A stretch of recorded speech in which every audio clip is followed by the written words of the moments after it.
Hi everybody, Lisa A. Romano here, and today I want to talk about goal setting and how it applies to ACOAs and codependents and people from dysfunctional homes who have turned into these giant adults that are having a difficult time processing information in a healthy way. So let's understand that there's nothing wrong with us except our programming. The filter that we use to process information today is corrupted. The reason our filter is corrupted is because of the brainwashing we received as children. And I say brainwashing because there's really no other way to put it. When you have this baby brain from 0 to 12, you're looking outside of you and you're absorbing all this information. And what are you absorbing? Through repetition and consistency. The way mom and dad relate. If dad is absent, if dad beats mom, if mom doesn't give a crap about how you feel. Mom doesn't have to be an alcoholic. She can be a mom who's just so busy in her own head for whatever reason, whether it's depression or bulimia or anorexia, or she's narcissistic. It could be, you could be in a home that looks perfect, but no one ever asks you how you're doing. So it's emotional abuse. Yeah, if you're being ignored, that's emotional abuse. The message is, I'm not important. And so when our feeling center, when our perception of self is affected by the outside world and the message is, I'm insignificant, that becomes rooted in our belief system. And that belief system works like a filter. And so when we're at work and we want to present a project, we're apprehensive because wanting to present that project has to run through the filter like, no, I'm not good enough. They're not going to listen.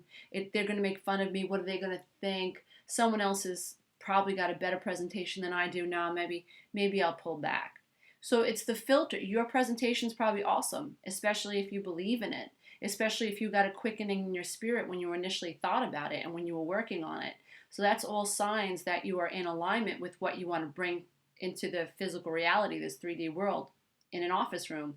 But the filter, when you hear, no, it's not good, I'm not good enough, they're going to make fun of me, what are they going to think about me? You have to understand it's your job to think above the filter.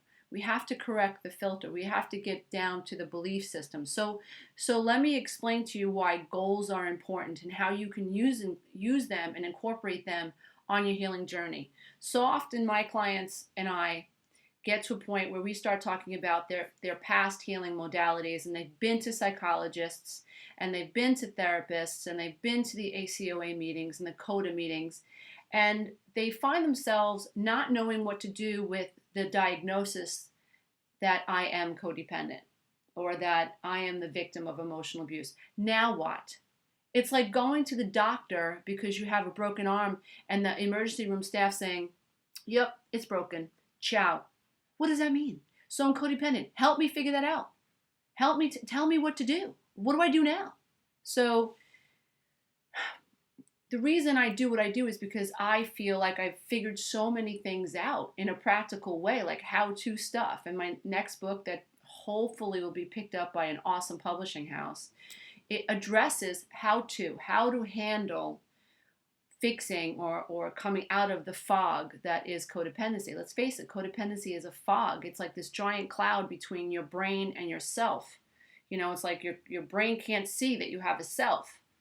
Well, no, because there's all this, you're not connected to the self because the brain is attached to, I'm no good, I'm not good enough. So the self is good enough, but this filter and this fog is preventing you from being able to manifest self and live through the self and actualize the self. We've got to address those problems. I'm going to leave you with something that I use. I used to use it every day. Now I don't have to do it every day so much anymore because it's become part of my new belief system, and I've helped fix my own filter, and so now I just automatically do it. And remember, you learn by repetition and consistency, and the only way you're going to unlearn and relearn, deprogram and reprogram this brain, which is nothing but a computer, dear one. Okay, it's nothing but a computer.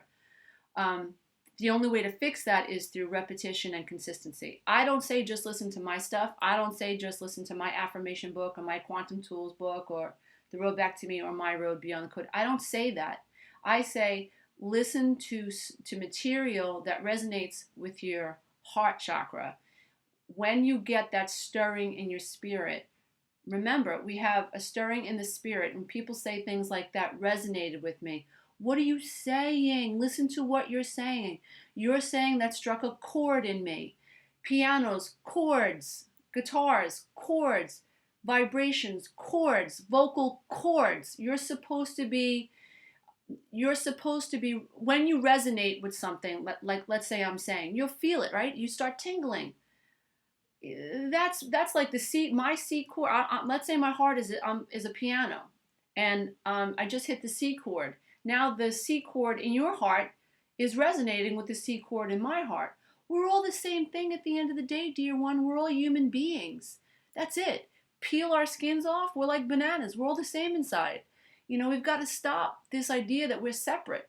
Thanks to mom and dad and things like alcoholism and narcissism, those things have taught us that we don't belong, and that those things have taught us to believe in the idea of separation. Thank you, dysfunctional family. Thank you. But the reality is that beyond all this stuff, you will eventually find, if you climb this ladder of conscious evolution far enough, you'll get to a point where you understand unity consciousness. Unity consciousness. I am that I am. I am you and you are me. In you there I am. In me there you are. I strike the C chord, you hear the C chord, you resonate with the C chord, you resonate with these messages. It's because we're all the same. We all want to feel like we belong to something and someone, and because our tribal instinct to feel like we belong has been corrupted due to dysfunctional programming of mother and father and their generations before them, and yada, yada, yada, yada, yada, we have missed that milestone. We were supposed to hit that mark. We were supposed to feel like we belonged to our family. Why do you think these kids are joining ISIS? Because they may not have felt like they belonged in their own family. And here we go. We got some militants out there saying, we'll take care of you. Become one of us. And these kids say, well, I don't fit in at school. I don't fit in at home. My mother hates me. My father hates me. My siblings hate me. My teachers hate me. My own, screw this, screw everybody. I'm going to go where I can feel like I belong. We have to start enfolding self first, and then mothers and fathers, sisters and brothers who get this stuff. You must start enfolding your own flock so that your children don't fly away and become gang members. And we don't have 11-year-old girls having sex with 17-year-old boys getting pregnant. We want to make sure that they feel part of our family, our tribe. And then it's our job as parents to help our children understand that, religion is great for some people, but it's not so great for other people, because again, it draws another line between one human and the other. And then we have color of skin. Here we go again. There's a different tribe. No, it's not. The goal is to dissolve all these lines of that separate us. We're not separate. And we can't get to that point of evolution, conscious evolution, until we first understand that there can be no line between the brain and the self, or the third eye and the self. We have to become one. We have to integrate mind, body, and soul. And so setting goals helps you do that. It's sort of like a step to get to where you want to go. So when I set a goal for the day, when I wake up and I say, okay, on the beginning of my healing journey, okay, I am outer focused, so that means I have to bring my awareness back into myself. So my goal used to be to take care of everybody but me. So what I'm going to do on my healing journey is peel my awareness back into my being and start taking care of me. So what does that mean? So to get started, it's so bizarre and so unfamiliar for us to set personal goals. Like, for instance, jog 1 mile today, make a spinach banana shake, whatever. Go for a manicure, get a massage, fill out a new application for a job, call my boss, tell him I'd like a raise. It's so unfamiliar for us to start pushing ourselves along and forward. We step back as codependents because we've been taught we ain't important. So we take care of everybody else because we are seeking validation. So As a recovering codependent, we're becoming totally self-responsible. So that means everybody else is supposed to take care of themselves, and I'm supposed to take care of me. Now, it's uncomfortable in the beginning because your husband and your wife and your kids and your mother and mother-in-law, whoever, your best friend, if you've been the people-pleasing codependent, please like me, please like me. I don't have any needs. I don't have any needs. I'm such a good person because I'm so selfless. Nonsense, nonsense. If you're that person, you've enabled people and they're going to be pissed off when you stop picking up their dry cleaning.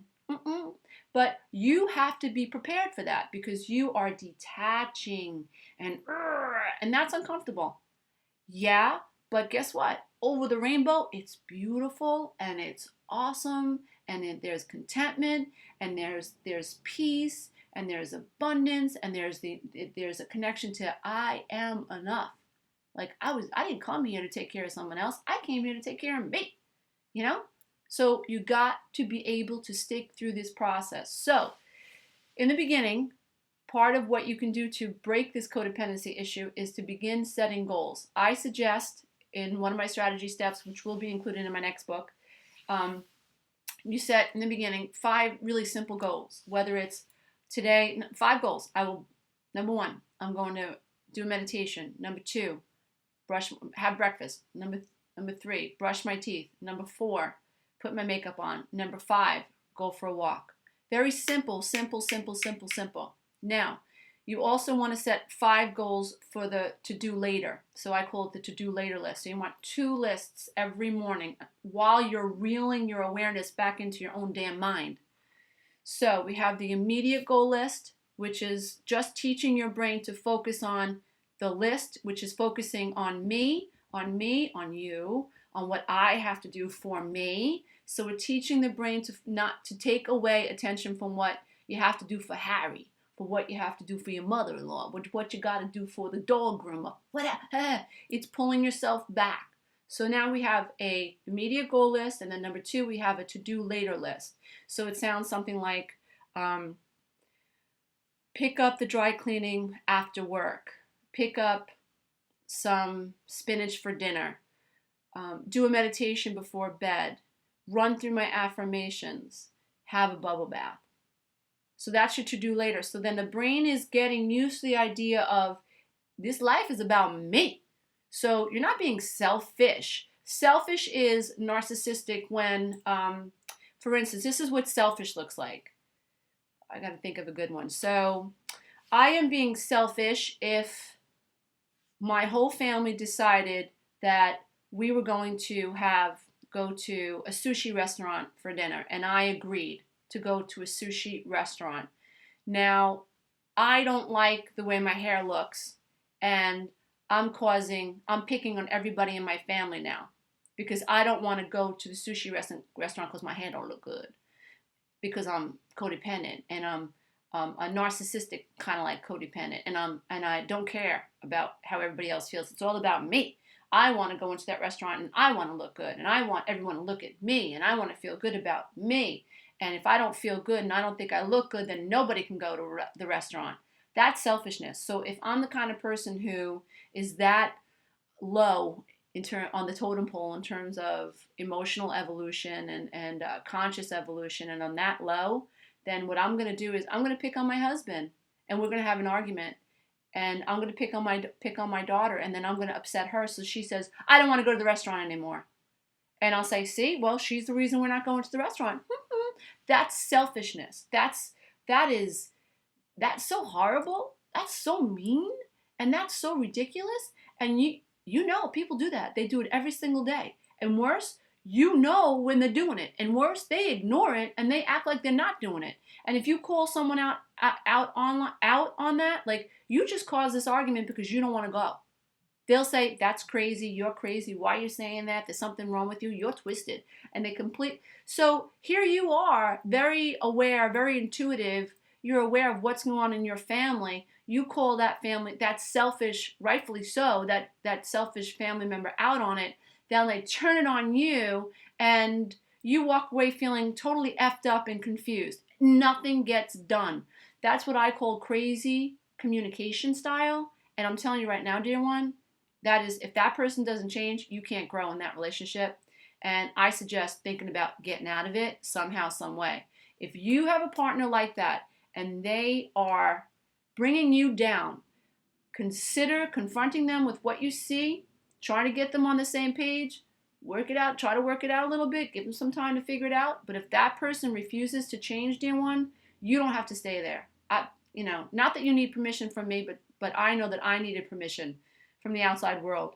And when my therapist said to me, your ex-husband isn't going to change and you can't stop growing, it was sort of like, it was crazy. But now I don't feel like I need permission to do anything because I've successfully continued. I never gave up. It's been a 15 or 16 year journey where I've really done a lot of conscious evolution. And so now I don't feel like, that doesn't mean I don't struggle, but I don't need outside validation to make life decisions anymore. Now I walk through my 1, 2, 3 process. I figure out what my goals are, long term and immediate. I prioritize. I know what my priority list looks like. I know what my core beliefs are. And I know that I have to hang out with and bond with people who have similar core beliefs. And once I figure out, that if someone has a core belief that is in conflict with mine, I can't hang out with you because we're not in resonance, and I can do that now because I'm not codependent. I don't have to bring myself. So if I have a friend who's down here and they have a belief system, let's say they do drugs or they drink and they make a fool out of themselves at a bar and they're leaving their kids behind, and they're making excuses for tramping around with every man that says hello to them. She and I don't resonate. Now, when I was codependent, I might bring myself down and pretend that I was okay with that. That's what codependents do. I don't do that anymore. I'm like, I'm sorry you're here. I don't want to go there, so I'm going to stay here and wish you well and bow to the love and the light in you that is there, but it's buried below all this denial and this lack of self-responsibility. So, dear ones, I really hope that this video has helped you understand how you applying simple goals to your everyday can help you break and crack the codependency code. You qualify if you're a people pleaser, if you are someone who grew up feeling ignored. You didn't have to be battered, and mom didn't have to burn cigarettes into your arm, and dad didn't have to sexually abuse you for you to be an abused adult child. You can be someone who is just simply ignored, someone who was humiliated in public, someone who was taught to be corruptive. Lots of parents out there teach their children to go steal. That's emotional abuse. That's corrupting your belief system. So you qualify, and just want you to know that we're here to inspire one another and to light the way for one another. And as I have lit my path, and I help you light your path, then you go on and you become a beacon of light in your community, and then you bring illumination to your family and to your children, and your children learn to live in love and light, and so on and so on and so on. So that's the aim of this life coach, people. So namaste. I bow to the love and light in you. Please start setting goals for yourself and bringing your attention and focus back into yourself. This is your life experience, dear one, and you're meant to live it through your divine self. Namaste. Bye.